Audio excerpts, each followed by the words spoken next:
foreclosure process and how this process is going to affect you and the various steps of that collections effort, because you always have to remember that foreclosure is collections. The sales date by itself is the conclusion of that process, but foreclosure doesn't necessarily mean only the sale. It's an entire process that follows certain steps, and the banks have to abide to that.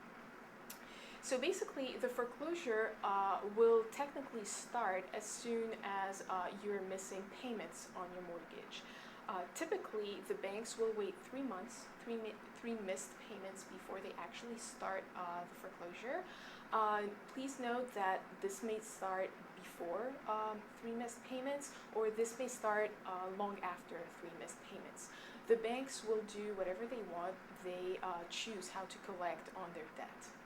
So basically, the first step that they're going to have to follow under Massachusetts law is that they have to give you 90 days to cure your default. So basically, as soon as you're missing payments, you are going to receive this first letter giving you 3 months to repay your debt, basically. And this is by law.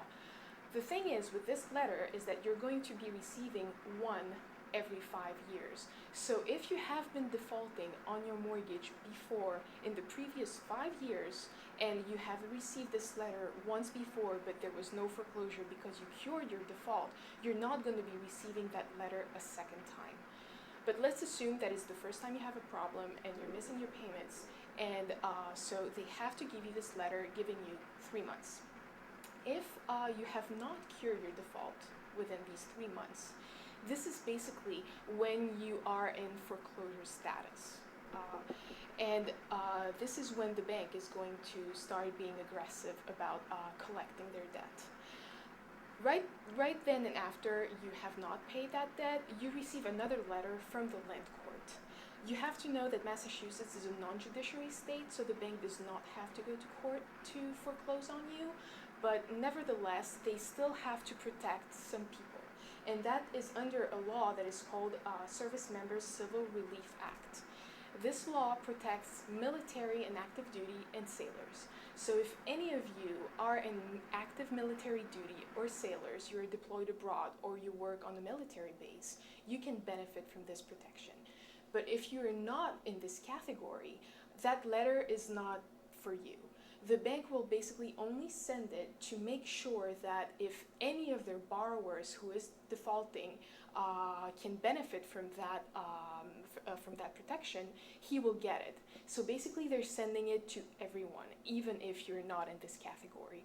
So if you're not a military, there's nothing you can do. It's basically only informative at that point. After that, they will have to advertise your home as being ready for auction.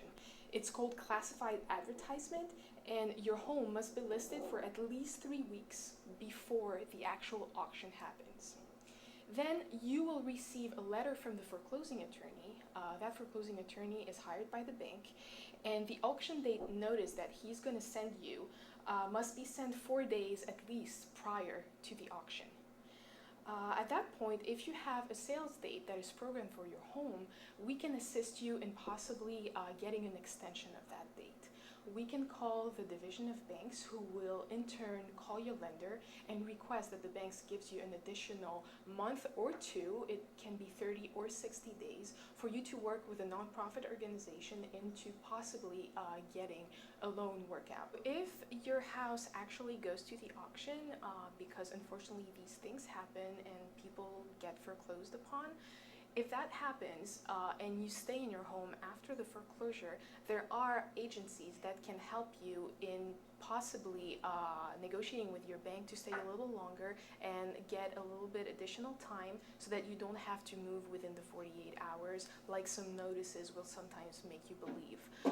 The important information is that the bank will have to evict you if you stay in the premises. And during the eviction process, you will always have a chance to argue before a judge that you need more time. And lately, the judge have been really lenient on foreclosed borrowers, and they're very open-minded about giving you extra time to find another place and move out of your former property.